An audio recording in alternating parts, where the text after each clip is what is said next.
ঝিরিঝিরি বৃষ্টি হচ্ছে, তার মাঝেই আবরারের বুকে মুখ গুজে বসে আছে আরশি। দীর্ঘ সময় কাদার কারণে ক্ষণে ক্ষণে কেঁপে উঠছে সে। আবরারের গভীর দৃষ্টি সে কম্পনরত আরশির পানি নিবদ্ধ।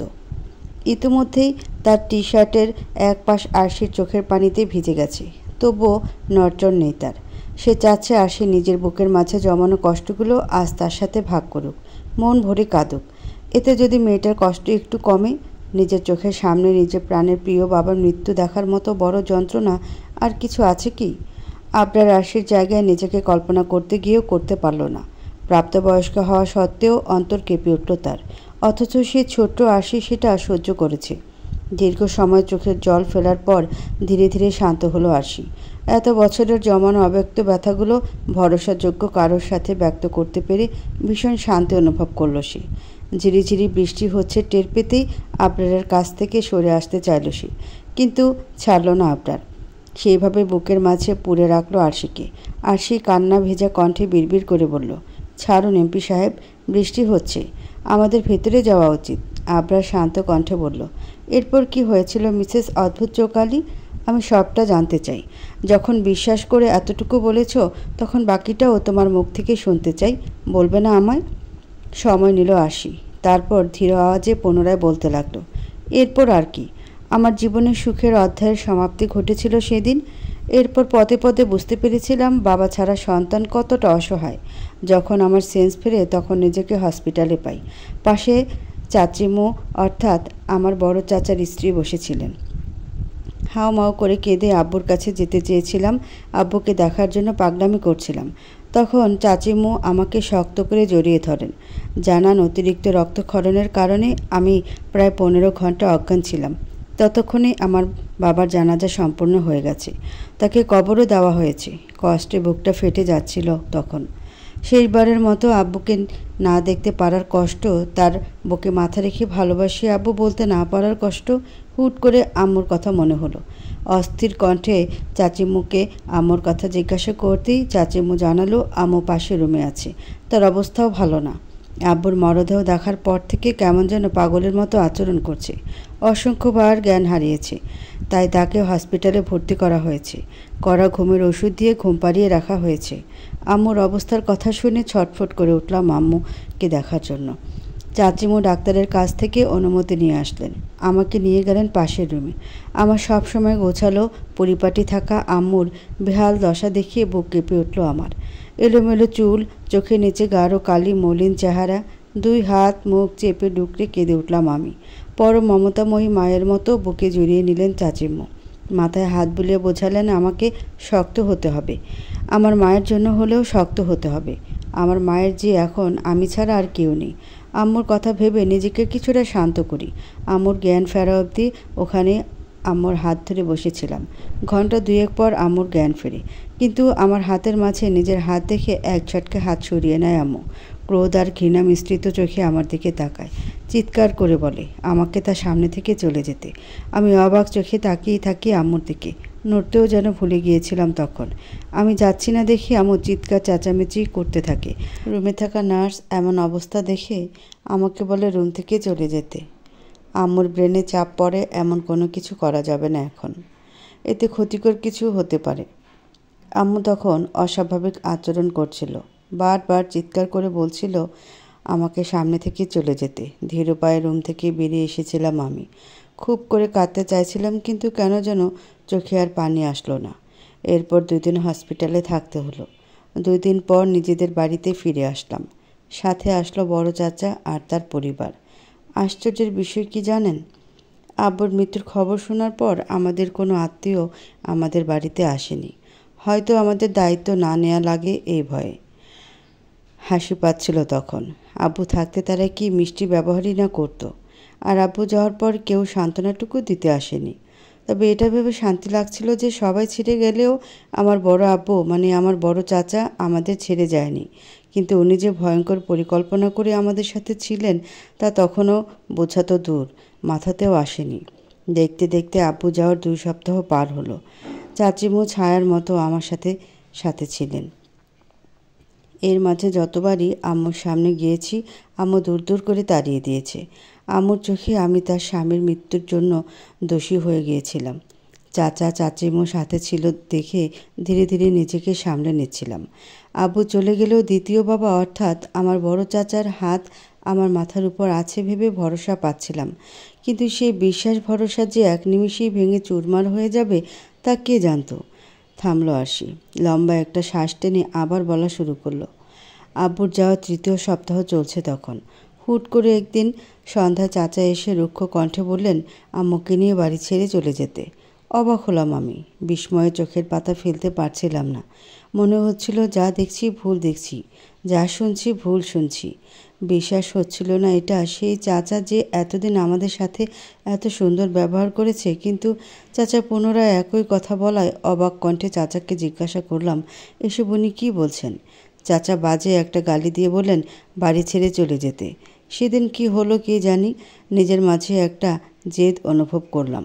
তেজের সাথে বললাম, আমার আব্বুর বাসা ছেড়ে আমি কোথাও যাব না। আর এ বাসা তো আমাদের, উনি যেন এই বাড়ি থেকে চলে যায়। আমার কথায় খিকখি করে হেসে উঠলেন চাচা। কিছু পেপারস আমার সামনে ফেলে বললেন, এখন থেকে এই বাড়ি আর আব্বুর ব্যাংকে যা ব্যালেন্স আছে সব কিছুর মালিক উনি। চমকে উঠলাম আমি। দ্রুত পেপারস হাতে নিয়ে দেখলাম, তেমন কিছু না বুঝলেও এটা বুঝলাম আমাদের সব কিছু আমার চাচা নিজের নামই করে নিয়েছেন।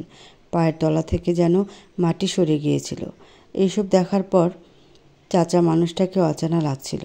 আমি জেদ ধরে বসে রইলাম, আমার বাসা থেকে আমি কিছুতেই যাব না।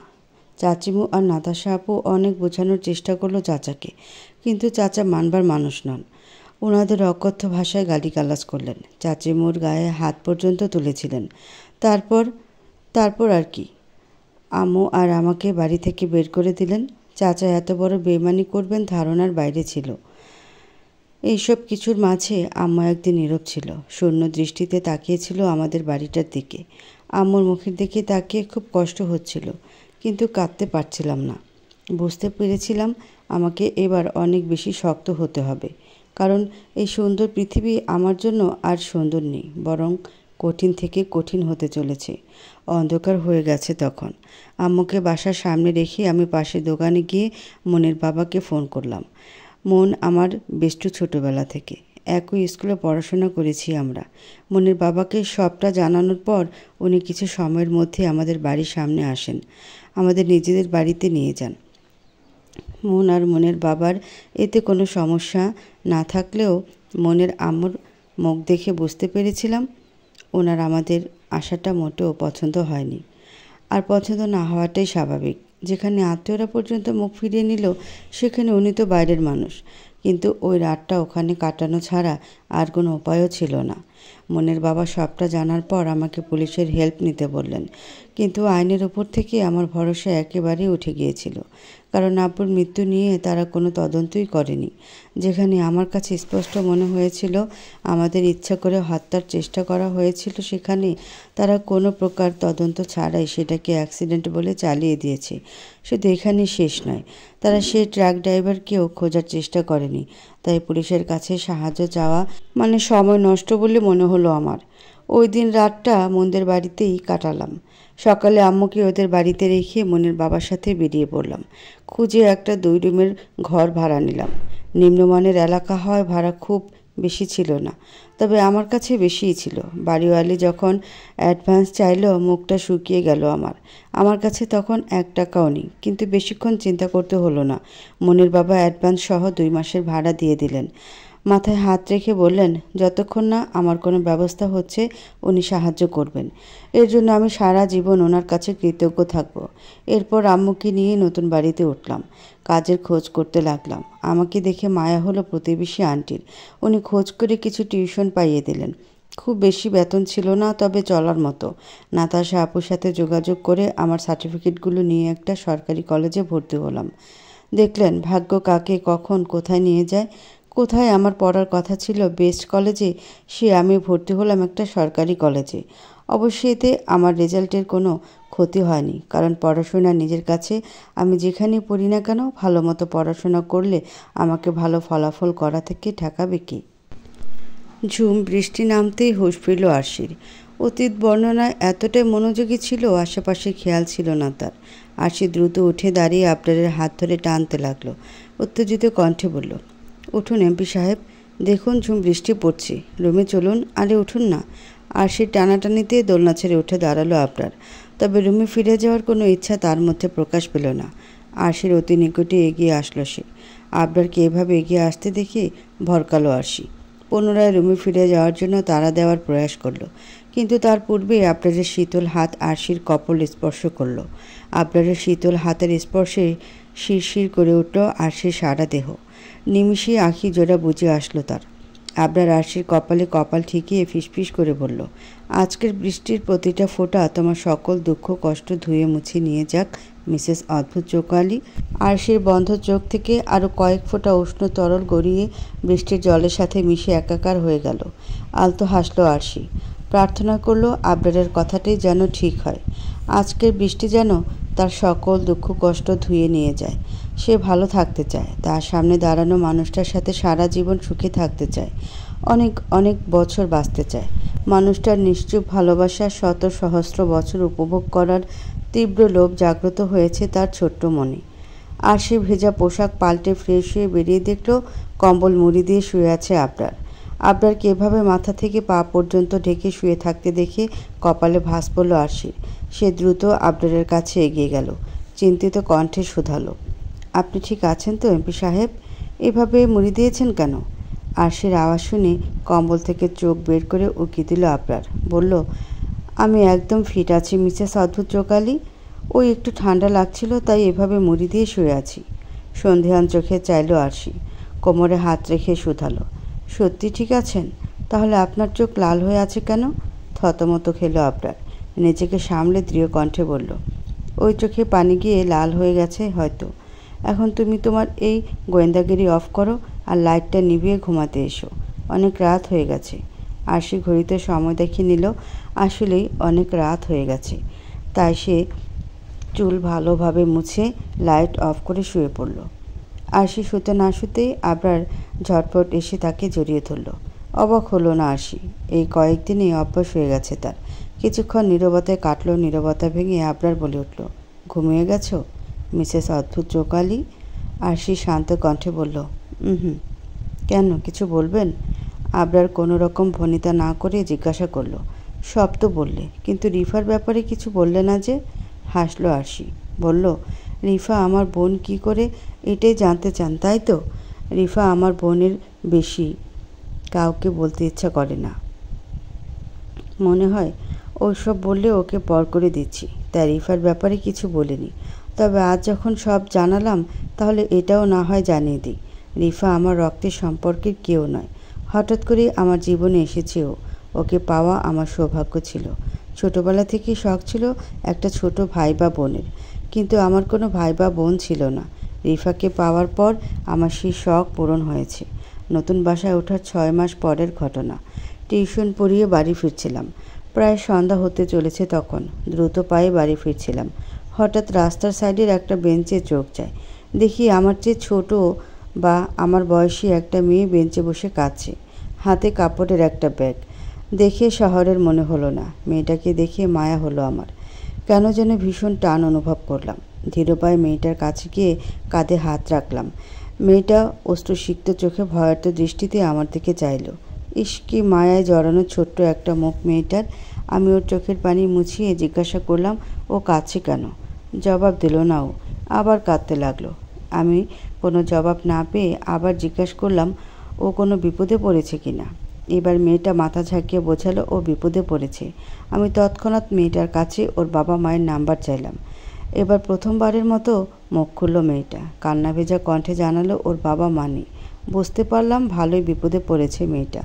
ওকে আমার সাথে আমাদের বাসায় নিয়ে যেতে চাইলাম। প্রথমে রাজি হচ্ছিল না, ভয় পাচ্ছিল।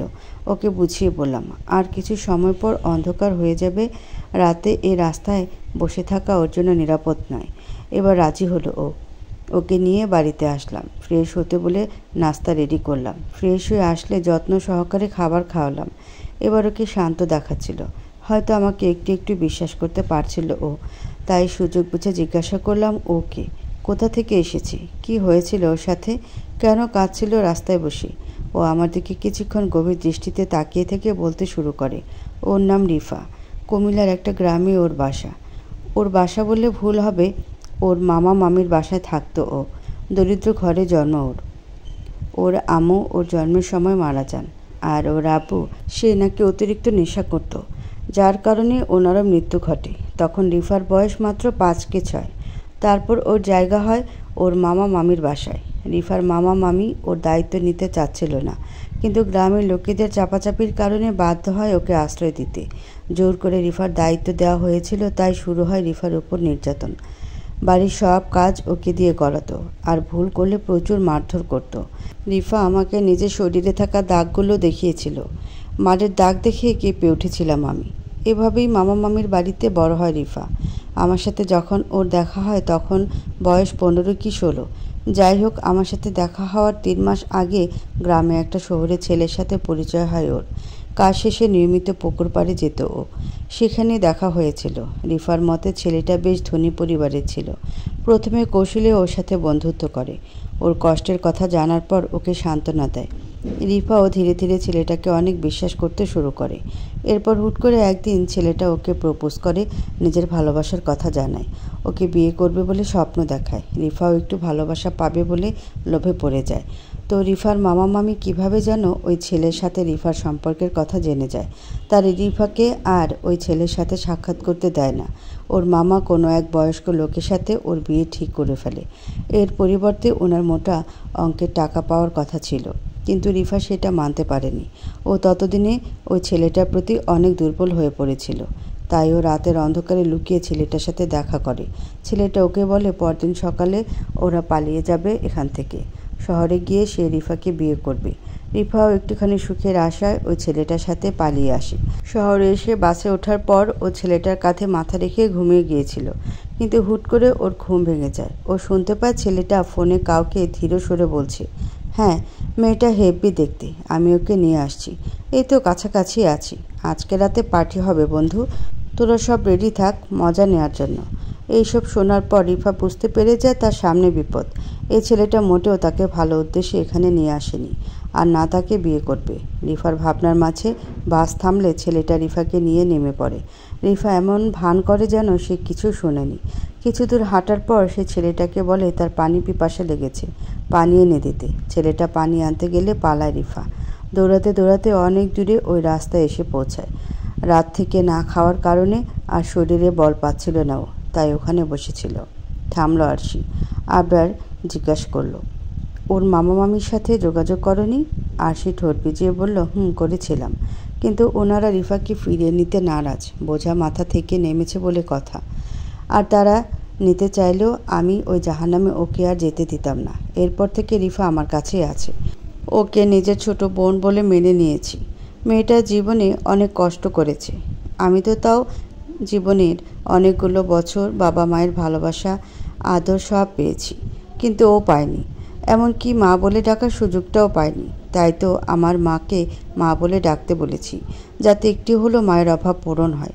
চেয়েছিলাম ওকে একটা ভালো জীবন দিতে, ভালো রাখতে, কিন্তু পারিনি।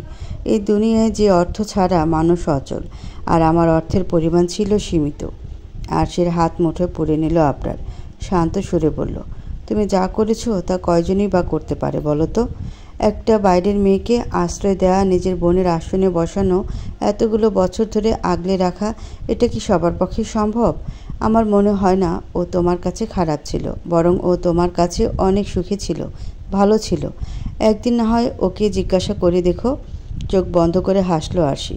কিছুক্ষণ নীরব থেকে বলল, আপনি তো এই সব কিছু আগে থেকে জানতেন তাই না এমপি সাহেব? চমকালো আবরার। আমতা আমতা করে বলল, আমি কিভাবে জানবো? আরশির ঠোঁটের হাসি চওড়া হলো। বলল, আপনি আমার ব্যাপারে অনেক কিছুই জানতেন, এটা আমি জানি, তবুও কেন আমার কাছ থেকে পুনরায় সবটা এত মনোযোগ দিয়ে শুনলেন এমপি সাহেব? ফোঁস করে নিঃশ্বাস ফেলল আবরার। আসলে সে আরশির ব্যাপারে অনেক কিছুই জানত, আর যতটুকু অজানা ছিল তা আজ আরশি নিজেই বলেছে। আবরার ধীর আজে বলল, মানুষ নিজেদের একান্ত গোপনীয় কথাগুলো শুধুমাত্র নিজেদের অতি প্রিয় আপনজনদের নিকটেই ব্যক্ত করতে পারে। তারা সে মানুষটাকে অনেক বেশি ভরসা করে, তাই তো নিজেদেরকে সে মানুষটার সামনে খোলা বাইরের মতো উপস্থাপন করে। আমি সবসময়ই তোমার নিকট সেই অতি প্রিয় ভরসাযোগ্য মানুষটা হতে চেয়েছিলাম। তাই তো সবটা জানার পরও তোমার মুখ থেকে আবারও সবটা শুনেছি।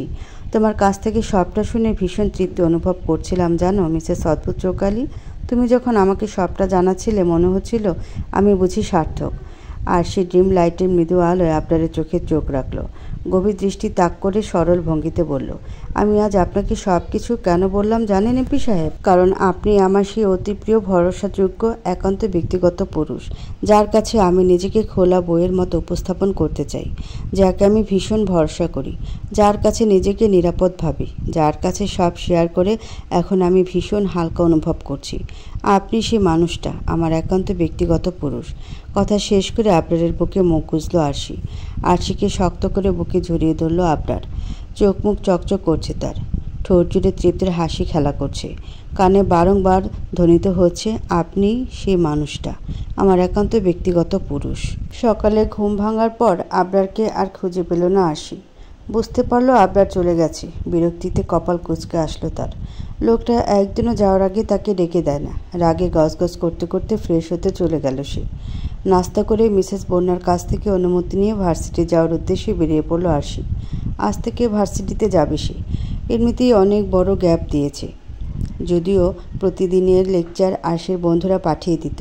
অনেক দিন পর বন্ধুদের সাথে দেখা হবে, তাই ভীষণ ভীষণ খুশি আরশি। ভার্সিটিতে পৌঁছে সোজা ক্যান্টিনে চলে গেল আরশি। গিয়ে দেখলো তার বন্ধুরা আগে থেকেই বসে আছে। আরশিকে দেখে মোহনা চিৎকার করে বলল, দোস্ত তুই আইছস?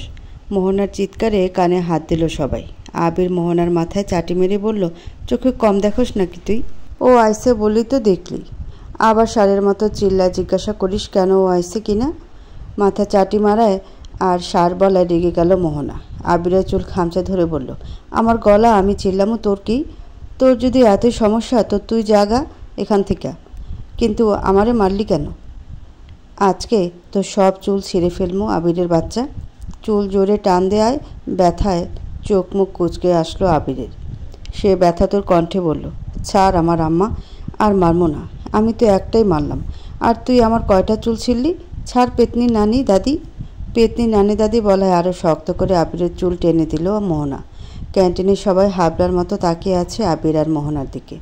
আর সেই অবস্থা বেগতিক দেখে দ্রুত এগিয়ে এসে মোহনার হাত থেকে আবিরের চুল ছাড়ালো। মেয়েকে রাগ দেখিয়ে বলল, কতগুলো দিন পর আসলাম, কই একটু জড়িয়ে ধরবি, ভালো মন্দ জিগাবি, তা না, তোরা দুইজন ঝগড়া মারামারি লাগাইছিস। মুহূর্তে আশিকে ঝাপড়ে ধরল মোহনা। আহ্লাদি কণ্ঠে বলল, সরি জানু, দেখ না সবে আবিরের বাচ্চার জন্য হয়েছে, ওই আগে শুরু করেছে। আমি তো ভালো একটা বাচ্চা, তোরা তো সবাই জানিসই। মোহনার কথায় আবিদবাদের সবাই ফিক করে হেসে দিল। আর সে মোহনার গাল টেনে বলল, সত্যি বলছস, তুই একটা বাচ্চা, ভালো বাচ্চা। আশির কথায় শব্দ করে হাসলো সবাই, যেন কোনো জোক শুনল তারা। আবির মুখ বাঁকা করে বলল, এই বুড়ি মাইয়া নাকি আবার বাচ্চা, শাকচুন্নি কোথাকার। আবার রেগে গেল মোহনা, দাঁতে দাঁত চেপে বলল, দেখলি এই আবিরের বাচ্চা আমাকে কি বলল, আমি নাকি শাকচুন্নি? আবিরের বাচ্চা দেখিনিস, তোর বউ হবে শাকচুন্নি, মিলিয়ে নিস তুই।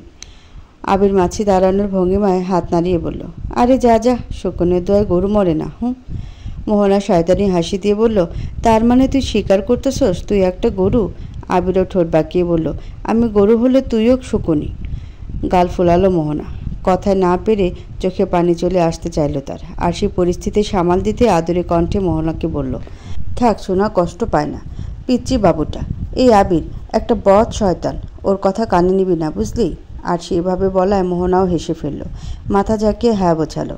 আর সে দৃষ্টি গেল এবার মোহনার আহির দিকে। ওদের উদ্দেশ্য করে বলল, কি রে, তোদের কি আলাদা করে নিমন্ত্রণ দিতে হবে? আই দিকে, কতদিন পর দেখা হলো। মন আর আহি যেন এটারই অপেক্ষা ছিল। দুজনেই চেয়ার ছেড়ে উঠে আসলো, ঝাপটে ধরল আরশিকে। রাহুল আবিরকে খোঁচা দিয়ে বলল, আয় দোস্ত, বুকে আয়। আমরা কেন বাদ যামু? ওরা ঝাপটা ঝাপটি করতে পারলে আমরাও পারি, তাই না রে? ক। বিরক্ত হলো আবির। রাহুলের হাতে এক ঘা বসিয়ে দিয়ে বলল, দূর যা শালা, নিজের বোর্ডে গিয়ে জড়ায় ধর যা। রাহুল মুখটা অন্ধকার করে বলল, আজ একটা বউ নাই বইলা। আরশিরা সবাই নিজেদের চেয়ার দখল করে বসে পড়ল। আহি রাহুলকে জিজ্ঞাসা করল, কি রে, মুখটা এমন বানায় রাখছিস কেন? রাহুল ঠোঁট উল্টে বলল, ভাল লাগে না এই বদনামার্কা জীবন। তুই আর আরু, শলার ঝাড়ু দুইটা তো মিঙ্গেল হয়ে গেলি। আমি যে কবে মিঙ্গেল হমু রে? আরশি চায়ের কাপে চুমুক দিয়ে বলল, তোর তো আগে থেকে ঠিক। এতই শখ হলে বিয়েটা করে নে। রাহুল গালে হাত ঠেকিয়ে বলল, সে কপাল কি আর আছে? জল্লাদ মার্কা শ্বশুর আমার।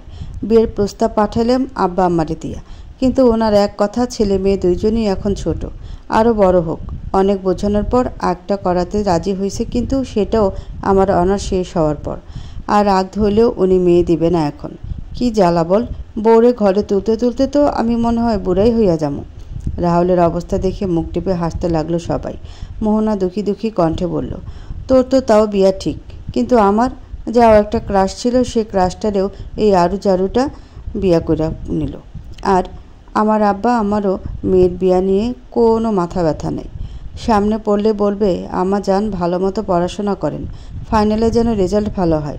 বলি, আমার কি বিয়া শাদী হইব না নাকি? সিঙ্গেলই মরতে হইব মনে হয়। মোহনার কথা শেষ হতেই শব্দ করে হেসে উঠল সবাই। অনেক দিন পর সবাই এক জায়গায় হওয়ায় ওদের বন্ধুমহলে যেন প্রাণ ফিরে এসেছে। বেশ অনেক সময় নিয়ে গল্প করলো ওরা। ক্লাসের টাইম হয়ে এসেছে দেখে উঠে পড়ল সবাই। ক্লাসে যাওয়ার পথে হুট করে কল আসলো আরশির ফোনে। সে ফোন বের করে দেখলো রিফা কল দিচ্ছে। আরশি রিসিভ করে কথা বলতে বলতে আস্তে ধীরে যেতে লাগলো ক্লাসে। ততক্ষণে ওর ফ্রেন্ডরা বেশ দূরে চলে গেছে। আরশি কথা শেষে ফোন ব্যাগে ঢুকাচ্ছিল, এমন সময় কেউ একজন ধাক্কা দিল তাকে। পড়তে পড়তে কোনো মতে নিজেকে সামলে নিল আরশি।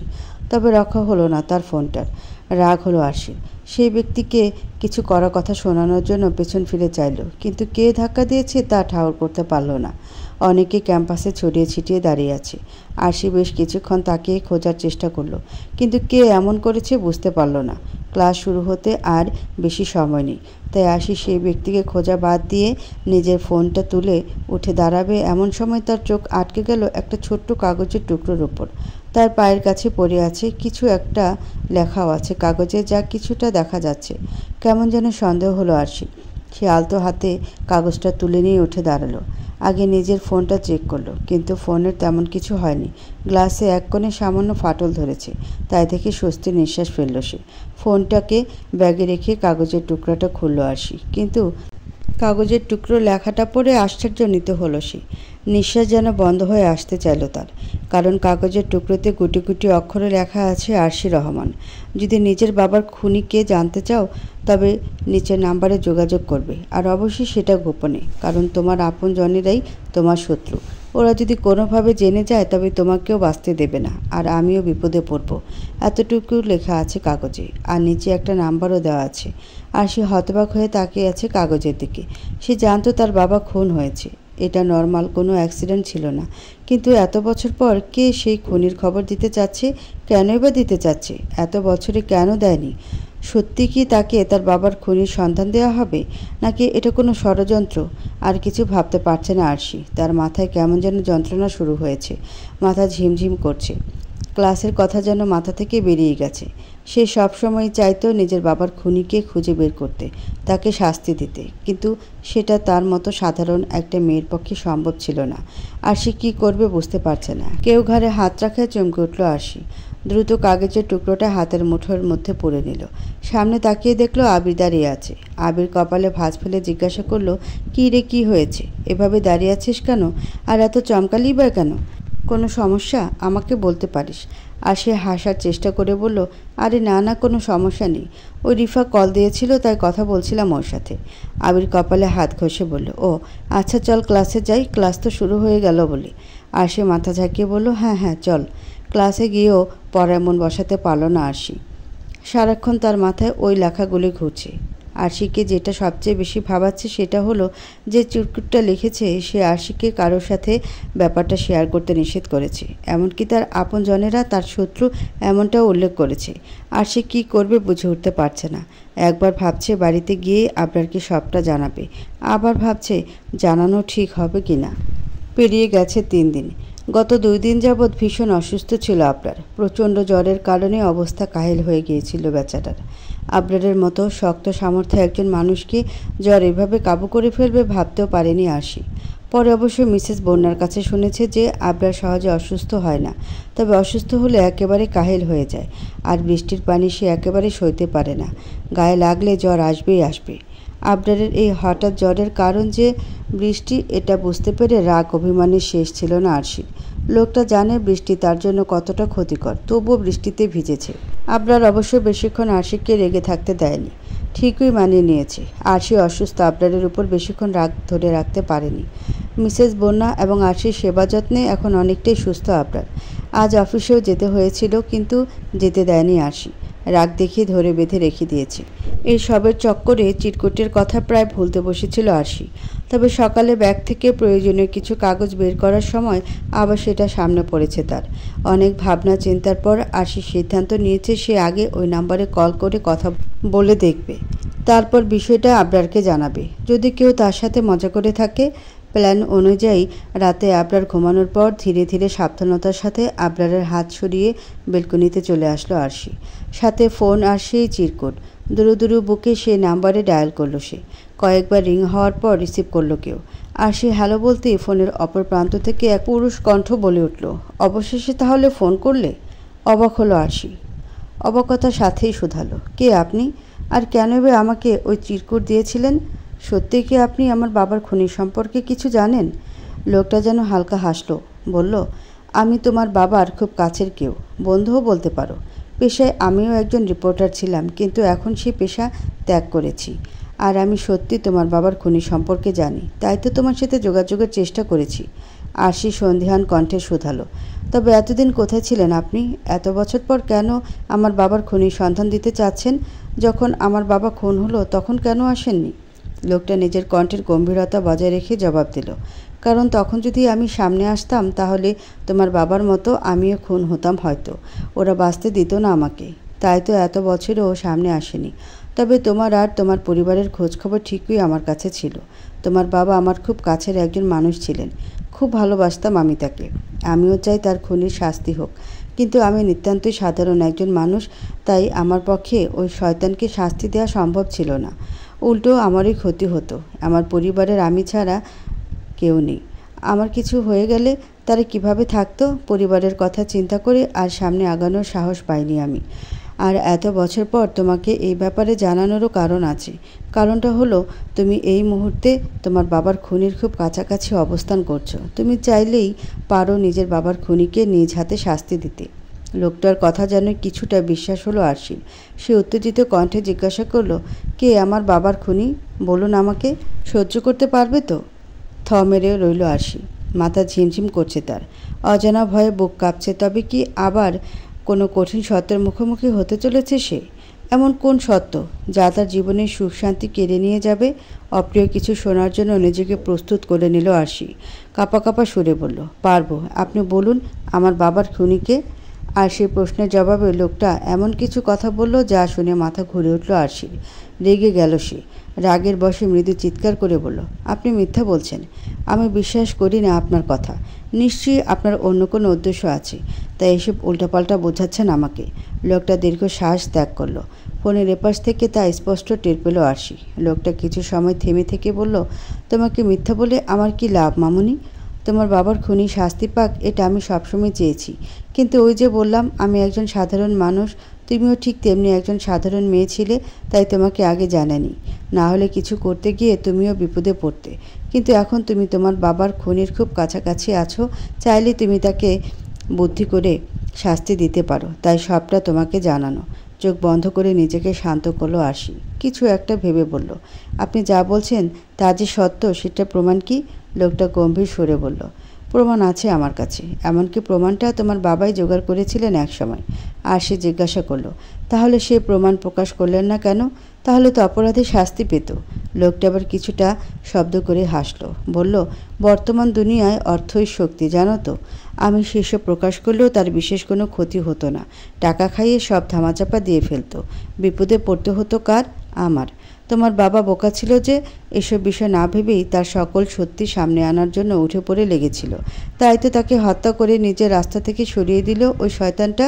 আর সে শীতল কণ্ঠে বলল, আমি সব প্রমাণ দেখতে চাই। যদি আপনার কথা সত্য হয় তবে আমি তাকে খুন করতেও পিছপা হব না। আমার প্রাণপ্রিয় বাবাকে হত্যার জন্য নিজের হাতে কঠিন শাস্তি দেব তাকে। লোকটা বলল, প্রমাণ দেখতে হলে তোমাকে সামনাসামনি দেখা করতে হবে। আমি সব ডকুমেন্ট তোমাকে দেখাবো। তাহলে হয়তো বুঝতে পারবে আমি মিথ্যা বলছি না, যা বলছি সত্যি বলছি। আরশি বলল, আমি দেখা করব, আর সেটা কালকেই। যদি আপনার কথা মিথ্যা হয় তবে আপনিও ছাড় পাবেন না। লোকটা গম্ভীর স্বরে বলল, সে তুমি সব প্রমাণ দেখলেই বুঝতে পারবে আমি মিথ্যা বলছি না। তাই তো তোমাকে সামনাসামনি দেখা করতে বললাম। নিজের চোখে দেখলে অবশ্যই তুমি বুঝতে পারবে কোনটা সত্য আর কোনটা মিথ্যা। তবে তোমাকে সাবধানতার সাথে দেখা করতে আসতে হবে, কেউ যেন কোনোভাবেই টের না পায়। না হলে তোমার কারণে আমি এবং আমার পরিবার বিপদে পড়ব। তো বলো, পারবে গার্ডদের চোখ ফাঁকি দিয়ে আসতে? আরশি দৃঢ়তার সাথে বলল, পারবো। লোকটা বলল, আমি তোমাকে ঠিকানা পাঠিয়ে দিচ্ছি। আগামীকাল ঠিক দুপুর 2টায় আমার সাথে দেখা করবে। তবে অবশ্যই খেয়াল রাখবে কেউ যেন টের না পায়। বলেই কল কেটে দিল লোকটা। 2 মিনিটের মাথায় মেসেজের মাধ্যমে একটা ঠিকানা আসলো আরশি নাম্বারে।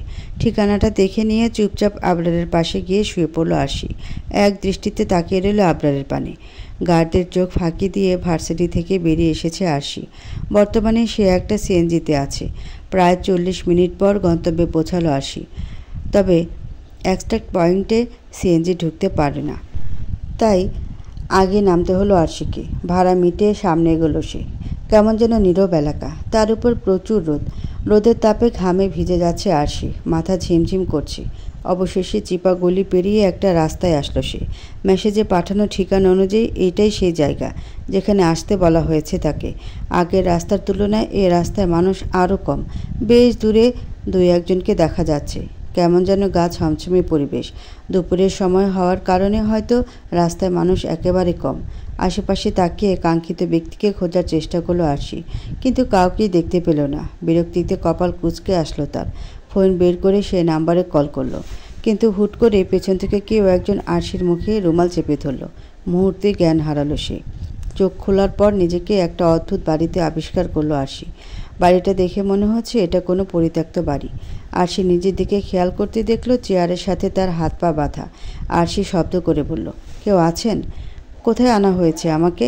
আর আমাকে এভাবে বেঁধে রাখা হয়েছে কেন? আরশি থামতে কেউ একজন হো হো করে হেসে উঠল। কি বিশ্রী সেই হাসির শব্দ! আরশি বুঝতে পারল কেউ একজন তার পিছেই আছে যে এভাবে হাসছে, কিন্তু বাধা থাকার কারণে পেছনে দেখতে পারল না আরশি। সে নিজেকে ছাড়ানোর চেষ্টা করতে করতে বলল, কে আপনি? আমাকে এখানে এনে এভাবে বেঁধে রেখেছেন কেন? আর আপনার ভয়েস এত চেনা চেনা লাগছে কেন? তবে কি আপনার সাথেই ফোনে কথা হয়েছিল আমার? লোকটা হাসি থামিয়ে পেছন থেকেই বলল, কি বোকা তুমি মেয়ে! আমি ভেবেছিলাম এমপির বউ বুঝি একটু হলেও চালাক হবে, কিন্তু তুমি দেখি একেবারেই বোকা বের হলে। এত সহজে যে আমার জালে ধরা পড়বে বুঝতে পারিনি। যাক, আমি তবে তোমার ব্রেন ওয়াশ করতে সক্ষম হয়েছি।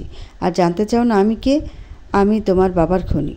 শেষের কথাটা ফিসফিস করে বলল লোকটা। অনেক বড় একটা শখ খেলো আরশি লোকটার কথায়। নিজেকে সামলে অবাক কণ্ঠে বলল, কিন্তু আপনি তো বলেছিলেন বা? আরশির মুখের কথা কেড়ে নিল লোকটা। ব্যঙ্গ করে বলল, হ্যাঁ আমি বলেছিলাম তোমার শ্বশুর ওরফে আব্বাস আহমেদ তোমার বাবার খুনি। আর আজ তোমাকে সেটা প্রমাণও দেওয়ার কথা ছিল, তাই তো? আমি বললাম আর তুমি বিশ্বাস করে নিলে? হা হা করে হেসে দিল লোকটা। তো এবার আমি বলছি, আমি আগের দিন যা যা বলেছিলাম সব মিথ্যা ছিল। ওগুলো বলে আমি জাস্ট তোমার ব্রেন ওয়াশ করতে চেয়েছিলাম। ভেবেছিলাম সফল হব না, কিন্তু না, আমি সফল হয়েছি। দেখো তুমি এখন আমার কাছে বন্দী। হা হা করে হেসেই যাচ্ছে লোকটা। যাই হোক, নিজের বাবার খুনিকে দেখতে চাইবে না? উপস, এখন তো তোমাকে আর তোমার প্রাণপ্রিয় স্বামীকেও দুনিয়া থেকে বিদায় করব। তা মরার আগে না হয় তোমাকে দেখার সুযোগ করে দিই, কি বলো? কথাগুলো বলতে বলতে লোকটা আরশির সামনে এসে দাঁড়ালো। লোকটার মুখ দেখা মাত্র স্তব্ধ হয়ে গেল আরশি। সে বিশ্বাস করতে পারছে না নিজের চোখকে। কয়েকবার পলক ঝাপটালো আরশি। না, সে ভুল দেখছে না, যা দেখছে ঠিক দেখছে। নিজের অবাক ভাব কাটিয়ে আরশি বলে উঠল, আপনি? তার মানে আপনি আছেন এসব কিছুর পেছনে? লোকটা হাসতে হাসতে জবাব দিল, হ্যাঁ। কেন, বিশ্বাস হচ্ছে না বুঝি? আরশি অস্থির কণ্ঠে জিজ্ঞাসা করল, আপনার উদ্দেশ্য কি? কেন এসব করছেন? লোকটা নিজের পকেট থেকে একটা গান বের করলো। আরশির দিকে তাক করে বলল, আপাতত উদ্দেশ্য একটাই, তোমাকে আর তোমার স্বামীকে দুনিয়া থেকে বিদায় করা। বুঝতে পেরেছিলাম বাবা মায়ের পর আবরারের সবচেয়ে বড় দুর্বলতা তুমি। তাই তো তোমায় টার্গেট করলাম। খোঁজ খবর নিয়ে জানতে পারলাম একসময় তোমার বাবাও আমার পথে এসেছিল, বিনিময়ে তাকে নিজে প্রাণ দিতে হয়েছিল। এখন তোমাকে আর তোমার স্বামীকেও দিতে হবে। এতক্ষণে হয়তো তোমার স্বামী তোমার নিখোঁজ হওয়ার খবর পেয়ে গেছে আর অস্থির হয়ে তোমাকে খুঁজছে। এখন আমি ওকে ফোন করে এখানে আসতে বলবো, তাও একা। আর তারপর দুজনকে পৃথিবী থেকে বিদায় করে দিব। হা হা করে হাসলো লোকটা। লোকটার হাসির মাঝেই কেউ একজন তার হাত থেকে গানটা কেড়ে নিল। পেছন থেকে বলে উঠল, তোমাকে আর কষ্ট করে ফোন করে আসতে বলতে হবে না, আমি নিজেই চলে এসেছি। দেখো, বুঝুই তো, একটা মাত্র বউ আমার, তাকে তো আর এমনি এমনি ছেড়ে রাখতে পারি না।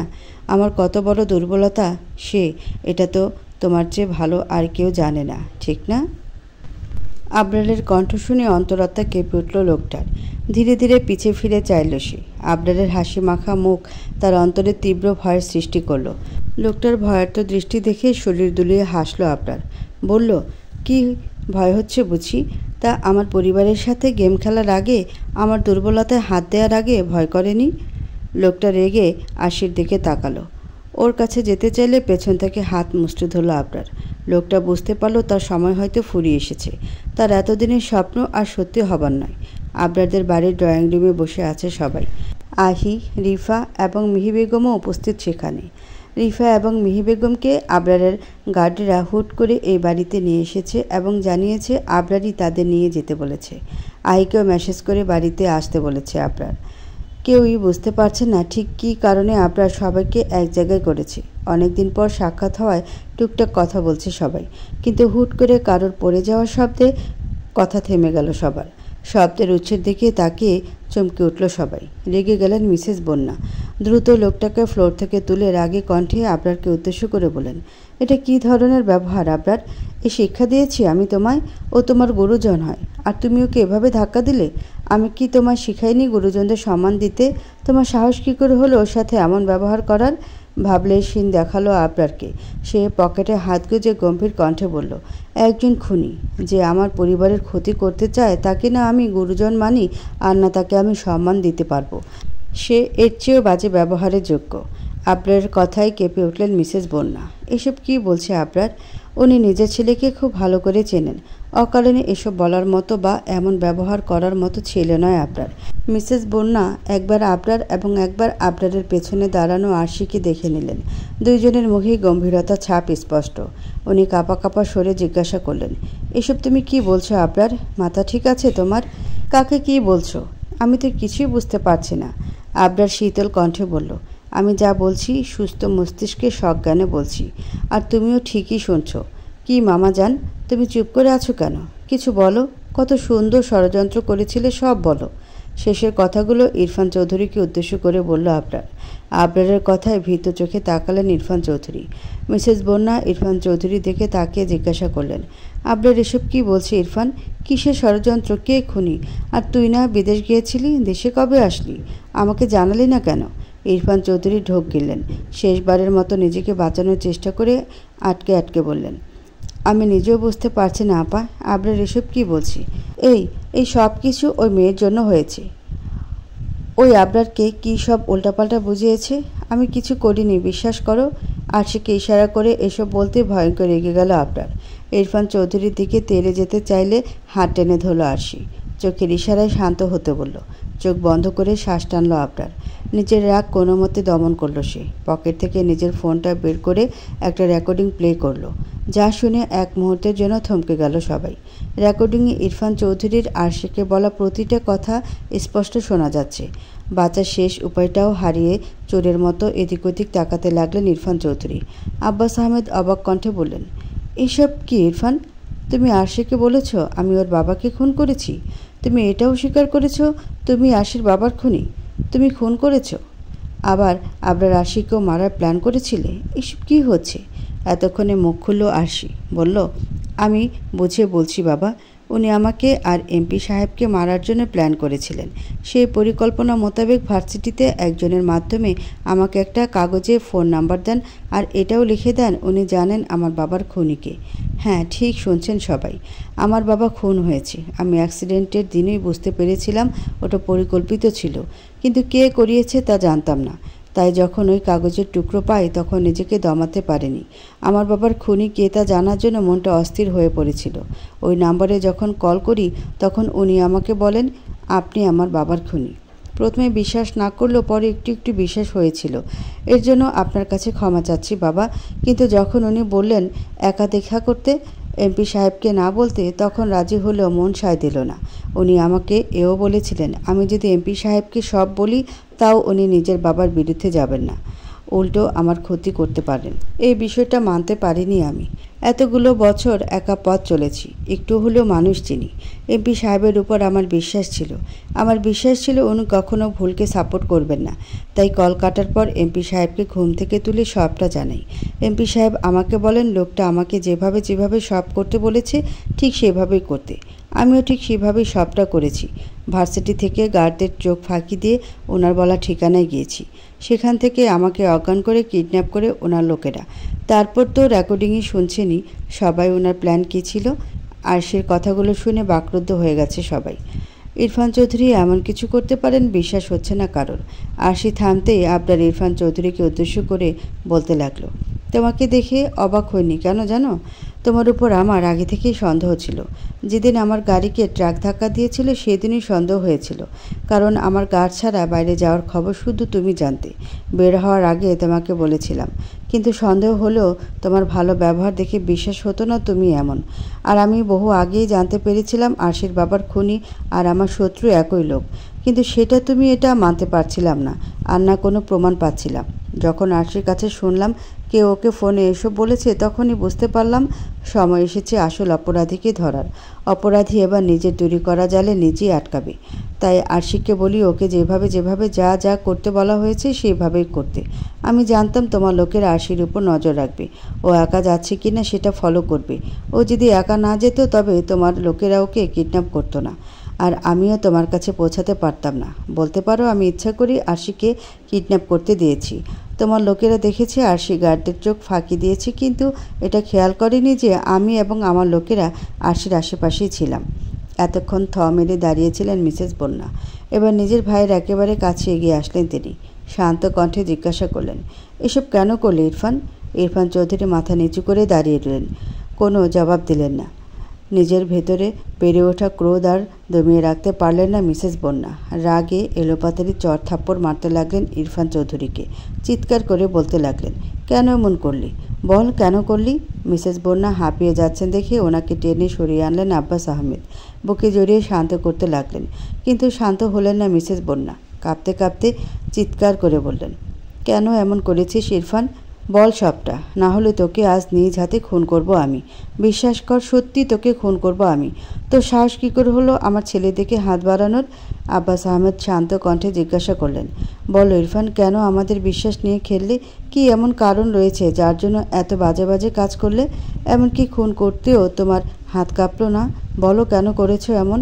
বোনের হাতে এলোপাতাড়ি মার খেয়ে ফ্লোরে পড়ে আছেন ইরফান চৌধুরী। উনি ওভাবে বসে থেকেই বললেন, দুলাভাইয়ের এই বিশাল সম্পত্তি নিজের নামে করার জন্য এসব করেছি আমি। বিয়ের 1.5 কি 2 বছর পর থেকেই মনার সাথে আমার ঝামেলা চলছিল। প্রতিবেলায় ও আমাকে দুলাভাইয়ের সাথে তুলনা করত। আমি যা বেতন পেতাম সেটা দিয়ে ওর হতো না। এই নিয়ে আমাদের সম্পর্ক দিনকে দিন খারাপ হচ্ছিল। মনাকে আমি অনেক ভালোবাসতাম, আর সেই ভালোবাসার মানুষ যখন অন্য একজনের সাথে আমার তুলনা দিয়ে আমাকে তুচ্ছ করতো সেটা সহ্য হতো না। তবুও কয়েক বছর মুখ বুঝেছিলাম। শেষে আর না পেরে সিদ্ধান্ত নিই দুলাভাইয়ের কোম্পানি থেকে টাকা সরাবো। দুলাভাই আমাকে অনেক বিশ্বাস করতেন, কোনো হিসাব নিতেন না। এই সুযোগের ব্যবহার করে টাকা সরাতে থাকি। আমার মাঝেও টাকা সম্পত্তি এসবের প্রতি ধীরে ধীরে তীব্র লোভ চলে আসে। দিন দিন দুলাভাইয়ের সম্পত্তি বাড়ছিল, আর সাথে আমার লোভ বাড়তে বাড়তে এমন পর্যায়ে যায় যে আমি দুলাভাইয়ের সব সম্পত্তি নিজের নামে করার পরিকল্পনায় নামি। কিন্তু দুলাভাই বুদ্ধিমান মানুষ, ওনার কাছ থেকে এইসব নিজের নামে করা মোটেও সহজ ছিল না। তাই অফিস থেকে অল্প অল্প করে টাকা সরিয়ে নিজের টাকা বাড়াতে থাকি, আর সুযোগের অপেক্ষায় থাকি দুলাভাইকে রাস্তা থেকে সরানোর। উনি মারা গেলে সেই সুযোগে সব নিজের নামে করে নিতাম। কিন্তু সেই সুযোগ পাচ্ছিলাম না, কারণ দুলাভাই সবসময় করা সিকিউরিটির মধ্যে থাকতেন। বড় বিজনেসম্যান হওয়ায় ওনার শত্রুর অভাব ছিল না। আরশির বড় চাচা দুলাভাইয়ের অফিসে কাজ করতেন। একদিন ওনার কাছে ধরা পড়ে যাই। উনি কিভাবে যেন বুঝে যান আমি হিসাবে গড়বড় করছি, টাকা সরাচ্ছি। উনি দুলাভাইকে সব বলে দিবেন বলে থ্রেট দেন। ধরা পড়ার ভয়ে আমি ওনাকে অফার করি আমার সাথে হাত মেলাতে, এতে ওনারও লাভ হবে আর আমারও। উনিও বড় লোভী ছিলেন, তাই অফার করতে না করতে রাজি হয়ে যান। আমরা দুজনে মিলে প্রচুর অর্থ সরাতে থাকি, কিন্তু আমাদের পথে বাধা হয়ে দাঁড়ায় আরশির বাবা। একদিন নিজের ভাইয়ের সাথে দেখা করতে এসে আমাদের এসব ব্যাপারে কথা বলতে শুনে নেয় সে। আমি তাকেও টাকার লোভ দেখাই, কিন্তু সে মানেনি। আমাদের বিরুদ্ধে প্রমাণ জোগাড় করতে উঠে পড়ে লাগে। তাই আমিও তাকে রাস্তা থেকে সরানোর প্ল্যান করি। আর সেই চাচাকে এই বিষয়ে জানালে সেও অমত করে না। তার কাছেও টাকাই বড় ছিল। প্ল্যান মোতাবেক অ্যাক্সিডেন্ট করায় সে মারা যায়। এই ঘটনার 1 বছর পরে আশির চাচা ধরা পড়ে দুলাভাইয়ের কাছে। তাকে কোম্পানি থেকে বের করে দেওয়া হয়। আশির চাচাকে অনেক অনুরোধ করায় সে আমার নাম নেয়নি, কিন্তু তখন আর টাকাও সরানো যাচ্ছিল না, কারণ দুলাভাই নিজে সব চেক করতেন। তাই আমি ধীরে ধীরে ওখান থেকে সরে আসি, নিজের বিজনেস শুরু করি। তবুও আমার নজর দুলাভাইয়ের সম্পত্তির উপরে ছিল, কারণ তার তুলনায় আমার কিছুই নেই। অন্যদিকে আশির চাচা আমার পিছু ছাড়ছিল না। সে আমাকে ব্ল্যাকমেল করে নিয়মিত টাকা নিত। ধীরে ধীরে তার টাকা চাওয়ার পরিমাণ এতটাই বাড়তে থাকে যে আমি সামলাতে পারছিলাম না। মাথায় রাগ চাপে, তাই তাকেও লোক দিয়ে খুন করাই। এবার আমি নিজের প্ল্যানে কিছুটা চেঞ্জ আনি। দুলাভাই মারা গেলে সব সম্পত্তি আবরার পাবে, তাই আবরারকে টার্গেট করি। ওকে শেষ করলে দুলাভাই এমনিতেই ভেঙে পড়তো। এই সুযোগে আমি সব নিজের নামে করে নিতাম, কিন্তু আমি পারলাম না এত বছরের পরিকল্পনা সার্থক করতে। শেষমেশ আমাকে ধরা পড়তে হলো। কথা শেষ করে মাথা নিচু করে বসে রইলেন ইরফান চৌধুরী। ড্রয়িং রুমে থাকা প্রতিটা মানুষ অবাক চোখে তাকিয়ে রইল ইরফান চৌধুরীর দিকে। টাকার লোভে তাকে কোথায় নামিয়েছে? লোভের বশে নিজের পরিবারের সাথে এত বাজে খেলা নেমেছিলেন তিনি। মিহি বেগম এক দৃষ্টিতে তাকিয়ে রইলেন নিজের স্বামীর খুনির দিকে। এই লোকের জন্য উনি নিজের স্বামীকে হারিয়েছেন। একমাত্র মেয়েকে এতগুলো বছর ধরে স্বামীর মৃত্যুর জন্য দায়ী করে কষ্ট দিয়েছেন। মিসেস বন্যা আব্বাস আহমেদের কাছ থেকে নিজেকে ছাড়িয়ে ভাইয়ের সামনে বসে পড়লেন। চোখ দিয়ে ঝরঝর করে পানি পড়ছে তার। কান্না ভেজা কণ্ঠে ভাইকে বললেন, তুই কিভাবে এমনটা করতে পারলি রে ইরফান? তুই হওয়ার পর থেকে তোকে ভাই কম নিজের সন্তান বেশি মনে করেছি। সন্তানকে মায়েরা যেভাবে আগলে রাখে সেভাবে আগলে রাখার চেষ্টা করেছি। তোকে ভালো জায়গায় পড়ানোর জন্য নিজের পড়াশোনা ছেড়েছি। বাবা মা ছিল না। ছোট ভাইটা একা কিভাবে থাকবে এটা ভেবে বিয়ের সময়ও শর্ত দিয়েছি, বিয়ের পর আমার ভাই আমার সাথে থাকবে। আর সেই তুই কিনা টাকার লোভে পড়ে নিজের বউয়ের চাহিদা পূরণের জন্য নিজের বোনের স্বামী সন্তানকে মারার জন্য উঠে পড়ে লেগেছিলি। আরে তোর দুলাভাই তোর কিসে কমতি রেখেছিল রে? নিজের বাড়িতে থাকতে দিয়েছে, এত আদর যত্ন করেছে, ভালো জায়গায় পড়াশোনা করিয়েছে, নিজের কোম্পানিতে এত ভালো পজিশনে চাকরি অবধি দিয়েছে। কিসের কমতি রেখেছিলাম আমরা তোর দুলাভাইয়ের এত উপকারের এই প্রতিদান দিলি? মিসেস বন্যা থেমে চোখের পানি মুছলেন। আবরার দিকে তাকিয়ে কঠোর কণ্ঠে বললেন, পুলিশ ডাকো আবরার। একটা খুনি ক্রিমিনালকে আমি আর এক মুহূর্ত নিজের চোখের সামনে দেখতে চাই না। ওর কঠিন থেকে কঠিন শাস্তি হোক, আমি এটাই চাই। বেলকনিতে দাঁড়িয়ে আছে আশি। ঝোড়ো হাওয়া এসে ক্ষণে ক্ষণে ধেয়ে আছড়ে পড়ছে, উড়িয়ে দিয়ে যাচ্ছে তার শাড়ির আঁচল এবং উন্মুক্ত কেশ। তবে এসবে হেলদোল নেই আশির। সে এক দৃষ্টিতে তাকিয়ে আছে অন্ধকার আকাশের দিকে। আজও আকাশে ঘন কালো মেঘ জমেছে আশির মনেও। ওই অন্ধকার আকাশের দিকে তাকিয়ে সৃষ্টিকর্তার নিকট অভিযোগ করতে ব্যস্ত আশি। কেন তার বাবাকে বিনা দোষে এত কঠিন যন্ত্রণাদায়ক মৃত্যু পেতে হলো? তার বাবা তো কখনো কারোর কোনো ক্ষতি করেনি। তবে কেন এমন হলো তার সাথে? ইরফান চৌধুরীকে সকল প্রমাণ সমেত পুলিশের হাতে তুলে দিয়েছে আবরার। ব্যবস্থা করেছে যাতে কঠিন থেকে কঠিন শাস্তি হয় ইরফান চৌধুরীর।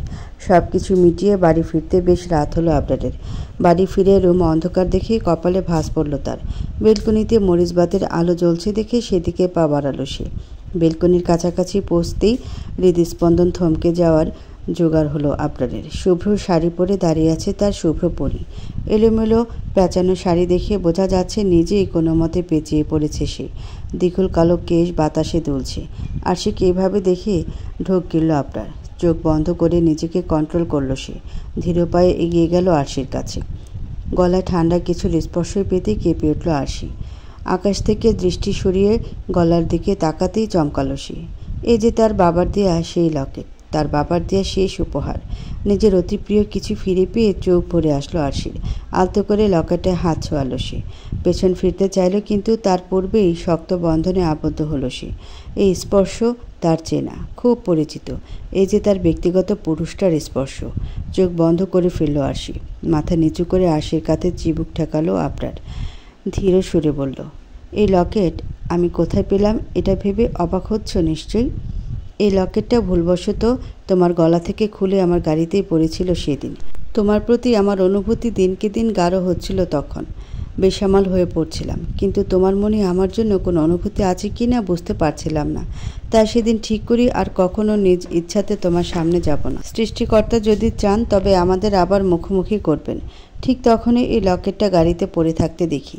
এটা তোমার লকেট বোঝার পরে ঠিক কতটা খুশি হয়েছিলাম বলে বোঝাতে পারবো না।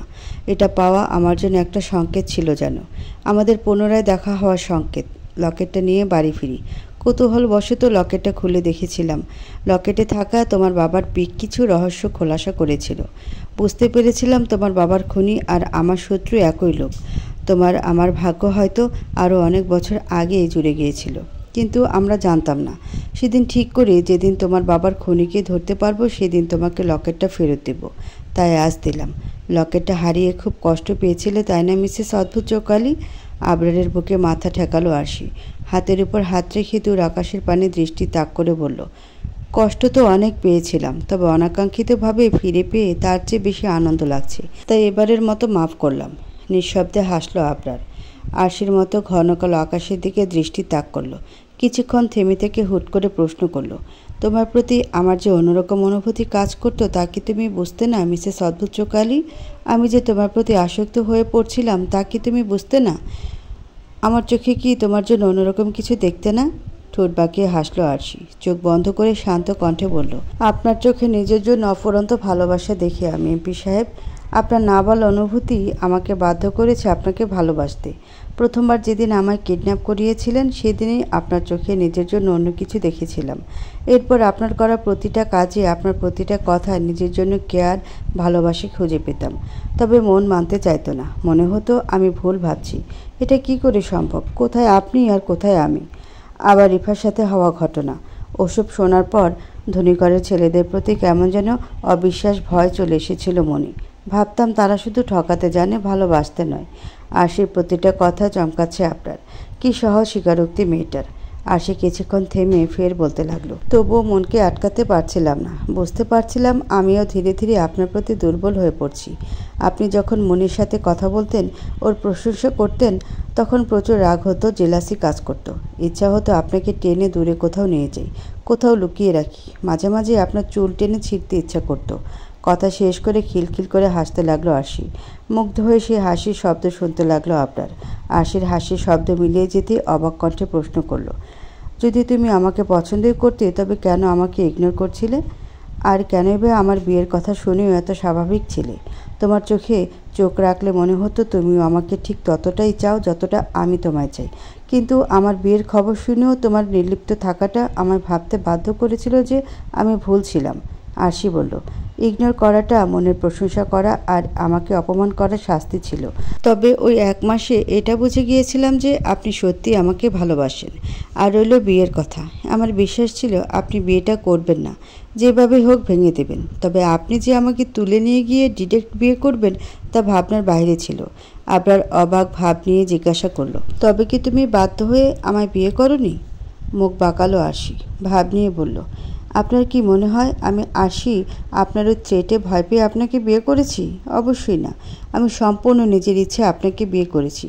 দুনিয়া উল্টায় গেলেও যে আপনি রিফার কোনো ক্ষতি করবেন না ওটা আমার ভালো করেই জানা ছিল। মুখটা হা হয়ে গেল আপনাদের। তার মিসেস অদ্ভুত চৌকালি তো তার ভাবনার চেয়েও 2 কদম এগিয়ে। কোনো মতে মুখটা বন্ধ করলো আপনার। স্বস্তির নিঃশ্বাস ত্যাগ করলো সে। আরশিকে থ্রেট দিয়ে বিয়ে করার জন্য এতদিন যাবৎ মনের মাঝে অপরাধবোধ কাজ করছিল আপনাদের, যা আজ দূর হলো। আবরার আরশির কপলে নিজের কপল ছুঁয়ে ফিসফিস করে জিজ্ঞাসা করলো, তা যেমন ভয়ঙ্কর রূপ নেওয়ার কারণটা কি? হাসলো আরশি। উদরে রাখা আবরারের হাত দুটো সরিয়ে পেছন ফিরল। আরশির মুখের দিকে তাকানো মাত্র আরেক দফা ঢোক গেল আবরার। এই মেয়ে আজ নির্ঘাত তাকে মেরে ফেলবে। এভাবে কে শাস্তে বলেছে মেয়েটাকে? আরশি পেছন ফিরে পা উঁচু করে আবরারের গলা জড়িয়ে ধরল। ব্যালেন্স রাখতে সমস্যা হচ্ছে দেখে কাঁপা কাঁপা হাতে আরশির কোমর আঁকড়ে ধরল আবরার। আরশি আবরারের চোখে চোখ রেখে বলল, দুটো কারণে সেজেছি। প্রথম কারণ, মন খারাপ ছিল। মন খারাপ থাকলে সাজলে নাকি মন ভালো হয়, তাই একটু ট্রাই করে দেখলাম। আর দ্বিতীয় এবং মেন কারণ, শুভ্র পোশাক পরলে, চুল খুলে রাখলে, হালকা একটু সাজলে আপনি যে আমার উপর থেকে নজর সরাতে পারেন না, সারাক্ষণ আমায় মুগ্ধ দৃষ্টিতে দেখেন, ওই দৃষ্টি আমার বড়ই ভাল লাগে। আরশির কাজল টানা চোখে আলতো করে ঠোঁট ছোঁয়ালো আবরার। কণ্ঠে মুগ্ধতা মিশিয়ে বলল, আমি শুধু তোমাতেই মুগ্ধ মিসেস অদ্ভুত চৌকালি। তোমাতে আসক্ত আমি, খুব বাজেভাবে আসক্ত। তোমার প্রতি আমার এমন আসক্তি রয়েছে যে আসক্তি কখনো শেষ হবার নয়। যেদিন প্রথম তোমার চোখে চোখ রেখেছিলাম সেদিনই নিজের মাঝে কিছু একটা অনুভব করেছিলাম। তোমার ধারালো দৃষ্টি আঘাত করেছিল আমার হৃদয়ে। বাড়ি ফিরেও তোমার এই চোখ দুটো, তোমার ধারালো দৃষ্টি এক মুহূর্তের জন্য ভুলতে পারছিলাম না। কিন্তু তোমার করা অপমানও ভুলতে পারছিলাম না। তোমাকে ভয় দেখাবো বলে কিডন্যাপ করাই, কিন্তু তোমার চোখে ভয়ের ছিটেফোঁটাও দেখিনি আমি। তোমার আচরণ, তোমার তেজ ধারালো দৃষ্টিতে তাকানো বারংবার মুগ্ধ করছিল আমায়। একসময় বুঝে যাই এই অদ্ভুত চৌকালি মেয়েটার প্রতি বাজেভাবে আসক্ত হয়ে পড়েছে আমি। তাকে ছাড়া আমার কিছুতেই চলবে না। তাকে না দেখলে, নিজের না করতে পারলে পাগল হয়ে যাব আমি। প্রথমে ভেবেছিলাম তোমাকে সব কিছু জানাবো, তোমার অনুমতি নিয়ে তবেই বিয়ে করব। কিন্তু তোমাকে নির্লিপ্ত দেখে মনের মাঝে ভয়ের সৃষ্টি হয়।